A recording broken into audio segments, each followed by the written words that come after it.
Foundation course కూడా start చేస్తున్నారు. అదేవిధంగా పార్క్స్ తీసుకోండి, అన్న క్యాంటీన్స్ తీసుకోండి, ప్రతి ఒక్కటి చెప్పింది ప్రతి ఒక్కటి చేశారు ఇప్పటిదాకా.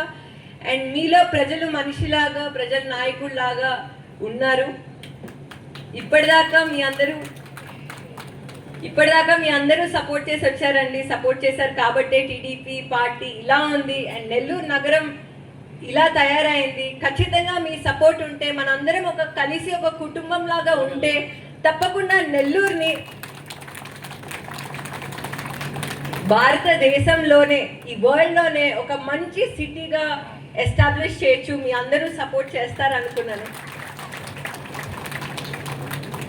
ఈరోజు తొప్పుడు బండల డిస్ట్రిబ్యూషన్ అన్న అవ్వచ్చు, ఐరన్ వెహికల్స్ అన్న అవ్వచ్చు, లేకపోతే ట్రైసైకిల్స్ అన్న అవ్వచ్చు అండి.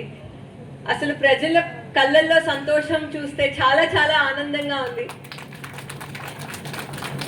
మా నాన్నగారు ఒక నిరుపేద కుటుంబం నుంచి వచ్చారు కాబట్టి కష్టాలు తెలుసు. గుడిసెలో పెరిగారు, గుడిసెలో పుట్టారు. నిజంగా మనం సహాయం చేస్తే ఈ స్టేజ్కి వచ్చాం. నెల్లూరు నగరం వల్ల నేను ఈ స్టేజ్కి వచ్చాను. నేను ఎంతో కొంత సహాయం చేస్తే నా మనుషులకి నేను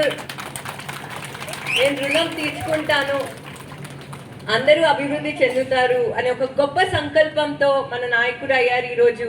అండ్ నెల్లూరు నగరాన్ని అభివృద్ధి చేస్తున్నారండి. సో ఈరోజు నాకు చాలా చాలా చాలా సంతోషంగా ఉంది.